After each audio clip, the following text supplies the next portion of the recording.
What's up, guys, and welcome back to another series matchup video. Today, we'll be covering the Edmonton Oilers versus the LA Kings, which is a battle between two teams for the fourth consecutive year now. LA Kings, if we look at the standings over here, finished second in the Pacific Division, with Edmonton falling for number three. And this is, a usual foe for both of them, with Edmonton getting the upper hand in the past three seasons. Will LA finally turn the corner and get through Edmonton? If there's a season where it could happen, I guess we could believe that it's this year. And Luca, tell us why. Yeah, well, first of all, let's just start right away with the LA Kings. This is a team that this season, really showed what they were truly capable of. And one of the biggest things about the LA Kings is, the way they've played hockey. Jim Hiller's really changed the way he's played hockey. I think he's focused more on a defensive style game, which has really benefited the LA Kings this season. And if you look at some of their, obviously, goaltending stats in general, right? Darcy Kemper's had a .921 save percentage this year, 31 wins. Obviously, David Riddick, not the best with an .888 save percentage. And then Phoenix Copley in the one game that he played at an .833. So obviously, Darcy Kemper's really benefited from being able to play in front of a really good defensive system with a really good defensive core in front of him. And then the other thing, too, about the LA Kings is, they've gotten production from a lot of players around their lineup. You look at a guy like Adrian Kempe, 73 points in 81 games, 35 goals, right? Anze Kopitar, really good season with 67 points in 80 games. Kevin Fiala scored 35 and had 60 points. Quinton Byfield has 54 points, right? And then some depth scorings of Warren Fogle, Phil Danault, Alex Laferriere, who all got 40 points, as well as Trevor Moore. And then at the same time, they've also been really good defensively. Drew Doughty's played 29 games this season, 17 points. The acquisition of Andrei Kuzmenko has been a really good acquisition for them, 17 points in 21 games as well. So they've really gotten just some good depth all around. And what I like about the LA Kings this season is they've played really good hockey at home, right? This is a team that has a 31-5-4 record at home. They have the best home record in the league. So they're really good in front of their fans, right? They finished the season with 101 points. They're second in the tied. And then obviously, you look at their goals forward, 16th in the NHL out of 32 teams, so middle of the pack. Goals against 193, second in the league in goals against this season. So really just a great defensive style for the LA Kings. And I think for the first time, over the last 2 years, I think this is the best chance that the LA Kings have of beating the Edmonton Oilers, like Zach mentioned, right? They look really good. They're a well-balanced team that can play a team game. They don't necessarily have the best superstars, but they have guys that can help you get over the hump. And like I mentioned before, Darcy Kemper's had a really good season this year. He's been a really good trade acquisition for the LA Kings. And if he can continue the way he's played in the regular season, if he can continue that over to the postseason, I think the LA Kings have a chance of being able to not upset the Edmonton Oilers, because I wouldn't call it an upset, but to definitely beat the Edmonton Oilers and finally get over that hump of losing to the Edmonton Oilers in the playoffs. Yeah. So Zach, what do you think? Do you think the Kings are in it this year, or you think Edmonton's got their number again? Honestly, I think the Kings are in it. I think they're in it, and I think they are still. I still consider them an underdog in this series, just because add in the history, but also add in the fact that Edmonton was the Stanley Cup finalist for the West last year. So they have all of that playoff moxie, if you will, and they have, a group that knows what it takes to make it to that level. They didn't win last year. Obviously, got bested by super talented Florida team with almost no flaws at all. Right. But they were there. They did the road, and I think it's a team that, the group, like I mentioned, knows exactly what it takes. But a bit of a different look for the group this year. If you look at, some of their, well, they made, first of all, July 1st came last summer, and they made some different free agent acquisitions.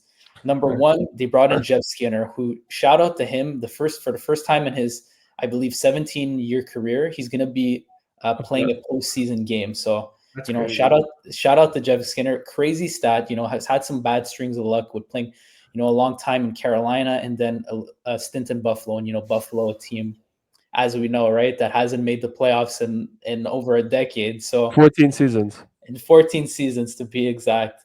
And Adam Henry came back for literally the vet minimum, and they kept their depth scoring from last year, and they add Victor Arvidsson, who didn't have the best season for them. But if you look at the group and you look at the caliber, it's same old. Darnell Nurse Yeah. did have a better season than he did last year. He looks like he's got his confidence back, but it's mostly same old. They added Jake Wallman. They lost Cody Ceci. But it's the same. It's the same core, kind of a similar supporting cast, and you have a goalie who is literally like a shot fighter in Stuart Skinner, who's some nights you hate him, and there's other nights that you love him. But he did his job last year in the playoffs, and I guess for Edmonton fans and for the team, they're hoping that he could replicate last year's success come this postseason. So he had an 896 save percentage this past year. It's not the best numbers, especially in front of a really good team. Right. Calvin Pickard doesn't really move the needle for them as well as a backup. So it's really a one.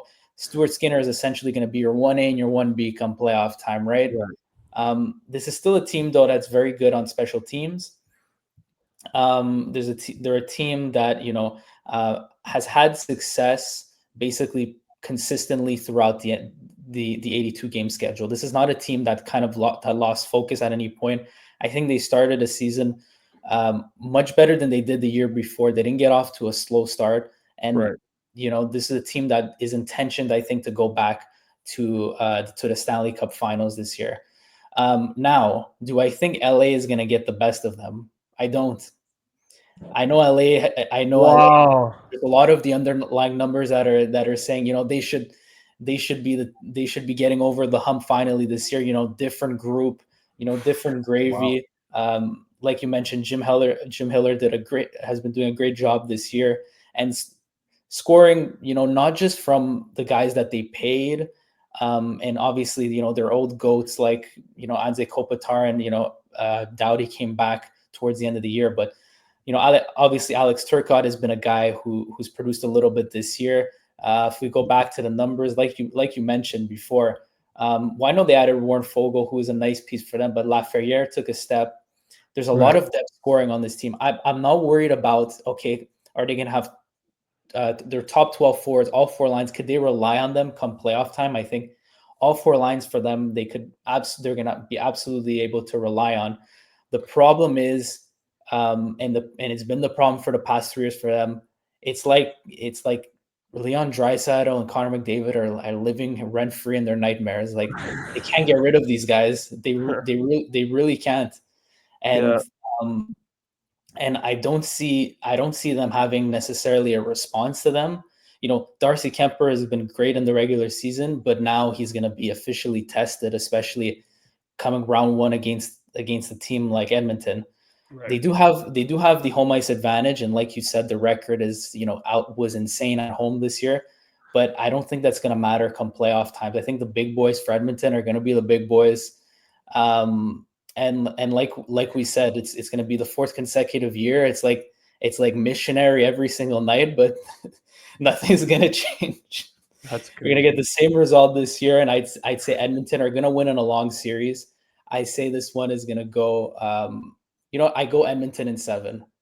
I'm gonna tell you right now. I disagree with you on this in this take. I think LA does it this year, and the reason I'm gonna say that is, look, last year I think everybody didn't expect the Oilers to go to the final. I think there was the same arguments as every year, which is Stuart Skinner can't do it, Stuart Skinner can't do it, and then he ended up going to the playoffs. They ended up going to the Cup final, and like you said, got bested by the Florida Panthers. But for some reason this year, and I don't know what it is. Maybe I'm just not as convinced with the Oilers as I think other people are. Maybe, right? I'm not overly impressed. I don't necessarily think they've impressed me this season. I think if you look at some of their statistics, right, Leon Draisaitl and McDavid are obviously doing what Leon Draisaitl and McDavid always do, right, which is carry the team. Right, Evan Bouchard had a really good season. But then after that, it kind of drops off completely, right? Ryan Nugent Hopkins had a really down year, 49 points in 78 games. Zach Hyman, last year had 50 goals, only 27 this year, had a down year as well, right? Darnell Nurse has missed a couple of games this year due to injury. He's been better, but still not at his best. And then you obviously have Matthias Ekholm, who only played 65 games this year, and he's not going to be there for the first round of the playoffs, which is confirmed, right? So that's a big blow to the Edmonton back end. And I think what I'm most concerned about with Edmonton is you're I think last year you could turn around and say, you know what, they were healthy. They had a lot of their D, right? Bouchard was there, Nurse was there, Ekholm was there, Yeah. right? They ended up being a little bit healthier. I think this year the loss of Ekholm is really going to hurt them. I think the fact of the matter is that even though they did bring in Jake Wallman and he's been a really good addition for them, 8 points in 15 games, a +5, he's been really solid for them during the time that he's played for them. I just don't think Edmonton has enough this year, although obviously McDavid and Draisaitl are still going to be McDavid and Draisaitl.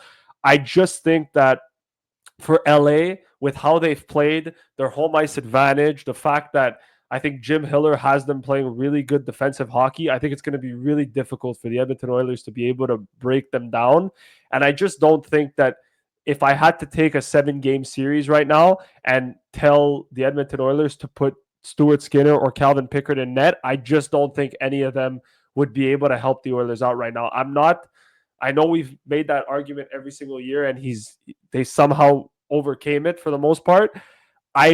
Stuart Skinner had a really rough season this year, 896, like you mentioned. Yeah. Calvin Pickard, like you said, struggled. Well, hasn't really threaded the needle for them either. And so I think for that reason, I feel more confident in LA. That's why you said Edmonton in 7. I'm gonna go LA in 7. Obviously, I don't think it's gonna be an easy series, but I think LA finds a way this time. And I think if they don't, then well, then like you said, they're really cursed against Draisaitl and McDavid. But I think LA's got it. I love the way they've played hockey this year. I think Jim Hiller has them playing really impressive hockey, right? And like I said before, if they can play defensively the way they played all regular season and allow Darcy Kemper, if they can get the same production they've gotten from Darcy Kemper throughout this series against Edmonton, it's going to be very tough for Edmonton to be able to break that down, especially considering the fact that LA has a really good home record. It's going to be really tough, especially with that crowd and how confident they are playing at home. That's a big thing in the playoffs. I know home ice advantage is always looked at as this weird thing because they're like, oh, I don't really believe in it. But when you're really good at home, the way the LA Kings have been all season, it gives you a lot of confidence. For sure. Right. So I think I'm going to go with the LA Kings, and I think they're going to find a way to best the Oilers. And it sucks because I think it's a Canadian team, and I think us being Canadian would be nice to see Canadian teams go as far as possible, except for Toronto. But obviously, I'm more convinced in LA this year than I am in Edmonton.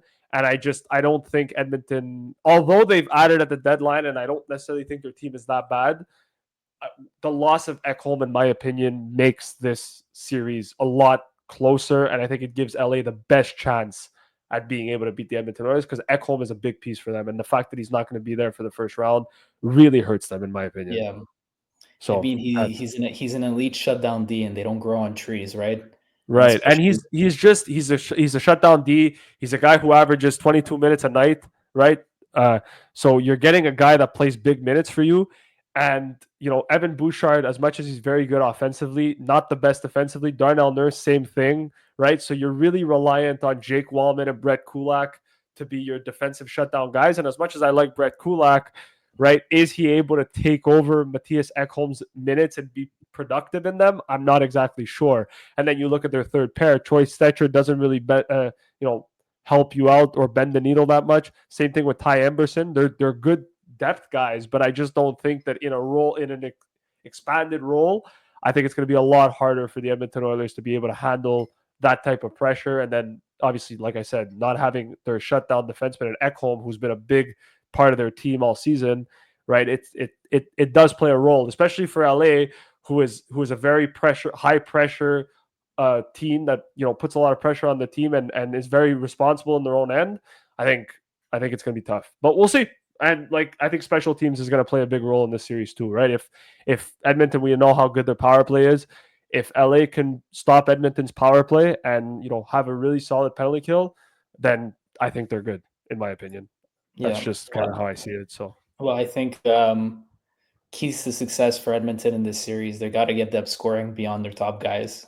right, Arvidsson's got to pull something out of the hat. They're expecting quite a bit from Jeff Skinner. they're getting Evander Adam, Kane back too, I think. yeah, so that is Which actually interesting. So they're going to be getting Evander Kane back, and obviously I was going to also mention Zach Hyman, who is a right, big piece for them, not only in the regular season hitting 50 last year, but in the playoffs. They're gonna need him back, and their depth scoring can it do it for them. There's some things I question, obviously, with Edmonton, and their depth across their lineup. For how long are the wheels going to keep turning on Corey Perry, Adam Henrique, right. like Matthias Janmark too, um, and can they really trust their top 12 this year? I know I said it's a similar group because it is, minus the injury to Matthias Ekholm, but their bottom six, if you compare it to last year, last year they had Dylan Holloway, who was a revelation for them in the playoffs. And, Connor Brown wasn't necessarily, moving up the lineup. He was a guy who was in the bottom six and who was producing quite well for them in the playoffs last year. But Right. interesting enough for Evander Kane, they're going to get him back. And what would you expect out of Evander Kane? Because the last time we saw him, he didn't look like the Evander Kane during his first 1.5 season, if you will, with Edmonton. Yeah, I think it's gonna be really interesting to see. I don't know what I'm really expecting from him. I mean, this is a guy who hasn't played all year, right? He's coming off a really big injury. I think he'll provide help. I think he'll provide depth. I think he's still good enough for that type of production. But I'm not exactly sure how important it's going to be for a guy like Evander Kane to be able to come in and change the complexity of a series for the Oilers. Like I said, he hasn't played all year, right? Didn't play training camp. His real first taste of action will probably be in the playoffs, and I think that's going to be a little bit hard to be able to adjust to that, just because it's a different game, right? You're not playing regular season Yeah, hockey. Teams are a little bit more physical, right? There's a little bit more meaning behind the games, and so because of that, and because of the situation that they're currently in, it's going to become really difficult for Evander Kane to just come in and kind of be able to find his game early. It's going to take him a while to adapt. And in the playoffs, you don't really have all that time to adapt, right? You play every 2 days. So it's hard to be able to adjust that and be able to find a way to let's say, return from a big injury like that. But I think he'll be productive. I don't necessarily think he'll tough. make a big impact, but I mean, you never know, right? He's the type of player that's built for the playoffs, anyways. In my opinion, like he's always been that type of player. But I just don't know how much he's really going to help the Oilers in a short period of time, considering he hasn't played all year. That's Yeah, my I concern. think I think maybe they're going to ease him in first round. First round of the playoffs, maybe he spends it on the fourth line. They Right, gradually increase his ice time and get him more involved in games. I'm sure right. he's gonna get a chance on PP2 from the get go. Um, that's a role Yeah, suited for him, especially with their depth scoring situation. But so that's a story to follow because it's been a long time since we've seen Evander Kane. But I wanted to go back to LA and the makeshift of their blue line, which is different than the makeshift of their blue line from previous years. You have a guy. Right now this is considering some players resting for the last couple of games of the regular season, but right, you have a guy in Brant Clark who's got so much natural ability offensively and who's a right. guy who's added, so a lot of skill to their back end. They added a guy like Joel Edmondson in the offseason who plays a kind of physical style Yeah, which works with how they play in LA.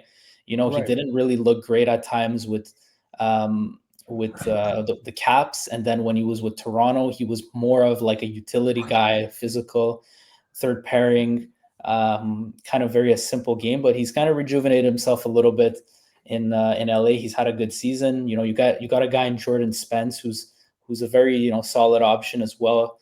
Gavrikov, Mike Anderson, and obviously you got Drew Doughty back. Like it seems to me like they have a complete top six decor that I right, think they could pretty much rely on everybody, and everybody will give you something different. And I think that depth is important come playoffs because what a lot of teams do, honestly, and I said this in the last video, is they really just ride out their top four.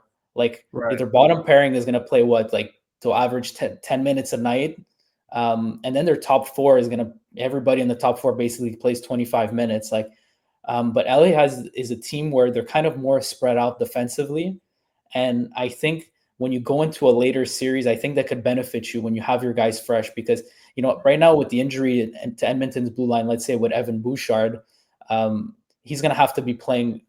He's going to have to ramping up the minutes, and Evan Bouchard is a guy, right? I'm sure you could agree with me. Like at times defensively, the guy is sketchy, man. Like the guy's got no attention to detail sometimes in his own end.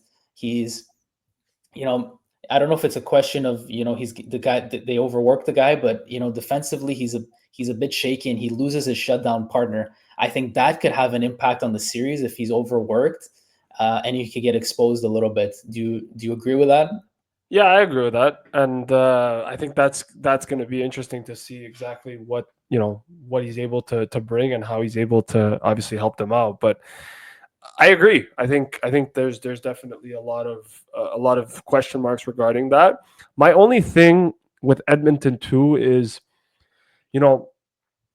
like obviously you talked about Joel Edmonton, you talked a little bit about Brant Clark on the LA Kings side. Like obviously with the Edmonton Oilers, it's more about like they're an offensive juggernaut, right? You look at their team, and obviously it's Connor McDavid, it's Leon Draisaitl. The thing that you obviously mentioned and you talked about this point was their depth, right? And I think that if you look at how well LA's played this season from a defensive standpoint, right? It's like you said, Zach Hyman needs to be at his best. Zach Hyman needs to be the playoff Zach Hyman that he was last year, right?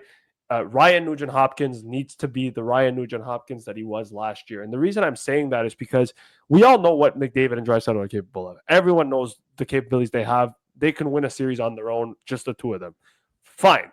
But the thing is, right, and what made Edmonton so successful last year compared to this year is the fact that they got guys to be able to buy in. They got depth scoring from the guys like Dylan Holloway, guys like, Connor Brown. That was a big difference. Matthias Janmark, right? Corey Perry was a big asset for them. But then obviously, they still had their big guys in Zach Hyman, scores, Evan Bouchard. They don't have Dylan Holloway this year, which I think hurts them as well. But the other thing too is that they've had guys that haven't really reached their levels that they did last year. And so I think Edmonton's going to need more out of them. And if Edmonton gets more out of them, then yeah, I think they absolutely can beat LA in the series. But it's like you said before, right? You're getting a player in LA's case, right? You've got a young team, but a young decor, but who do you have on that decor? Well, Drew Doughty, we all know what Drew Doughty's capable of doing. Drew Doughty, when he's healthy, one of the most, complete defensemen in the league, in my opinion. Joel Edmondson, look, guy's a shutdown guy. He was a plus 27 this year. He blocks a lot of shots. He throws a lot of hits, right? Mikey Anderson blocks a lot of shots, throws a lot of hits, right? Very good shutdown defenseman, those two guys together, right? Vladislav Gavrikov blocks a lot of shots.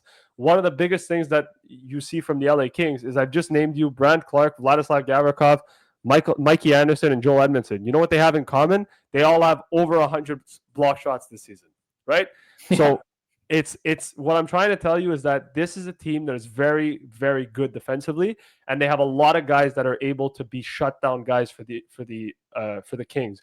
And Edmonton is going to have to be able to counter that. The only way to counter that, obviously, to be physical, but to get your depth scoring. That means when McDavid and Draisaitl aren't on the ice, because I'm sure LA's game plan is going to be limit the offense of McDavid and Draisaitl, your depth guys need to show up. And if your depth guys can show up, I think you're going to beat LA in this series. If your depth guys don't show up and McDavid and Draisaitl get shut down, it's going to be a very quick series. And it's also going to be a very long series in the sense where they're going to have a hard time being able to score, and they're going to have a hard time being able to break down the LA Kings. So I think that that's what's going to make the ultimate difference, right? I like Gavrikov. Edmondson, like I said, went to a cup final, already played in this series last year too with the LA Kings, so knows what to expect, right? Drew Doughty, I'm sure he's going to want to get over the hump of beating McDavid and Draisaitl.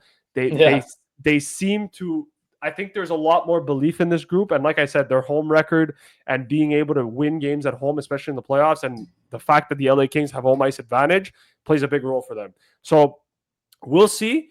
Like I said, I'm going to stick to my prediction of 7 games. But if LA, I think this is going to come down to how much depth scoring can the Edmonton Oilers get that'll help them win this series. Because LA is going to, I think LA's going to shut down McDavid and Draisaitl they're going to try to, and if they do, Edmonton's done. There's no coming back from that. If McDavid and Draisaitl get shut down, the only way you're coming back from that is if Hyman and everybody else can step up. And if they don't, well, then you're screwed. So yeah, I think this is the ultimate test for this Edmonton team to see what they're really made of, because you're going against a team that is so sound defensively in LA. It's like it's either you overcome it or you don't. Right. And, LA is going to play their game. They don't really deviate from the game plan. They could be consistent all game long of doing the same thing, and it works. And it's been working a lot this year.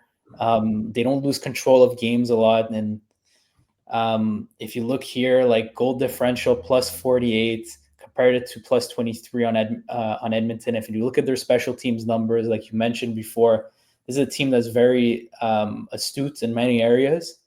And it doesn't matter if you don't have a guy like McDavid or Draisaitl; they're ready to play every night. Right. So it's a matter of what kind of impact can the top dogs for Edmonton have, and are they going to get the saves from Stuart Skinner if they need them, and are they going to get the depth scoring? And it's the same question with Edmonton every year, because unfortunately we live in a salary cap era where they can't really necessarily afford to have a third or a fourth superstar on this team, especially at forward. So it's a lot of times it's McDavid, Draisaitl, and Nuge, who's been disappointing, and a bunch of other guys, right? So, but those guys need to step up for them, and it's still a wait and see for that. But I'm going to hold true to what I think is going to happen. I think Edmonton is going to still find a way to pull through. But that would just be a heartbreaker for LA, because it's going to be the fourth year trying to beat to get through Edmonton, and if they lose the fourth time, then they're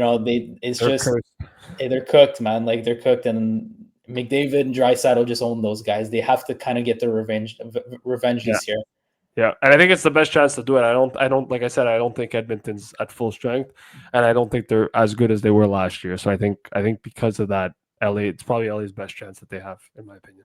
So we'll see how that goes. Thoughts? No, I think I'm good on my end. Yeah. So this series is gonna be debuting. I believe the first game is on Saturday, right? Let me just check that. Give me a second. It is no, it's on Monday. So this one is gonna be debuting on Monday. Yeah, Monday night. Night. Part of a 4-game slate with Dallas, Colorado, Winnipeg, St. Louis, and Montreal, Washington. So part of a 4-game slate. But yeah, it starts Monday.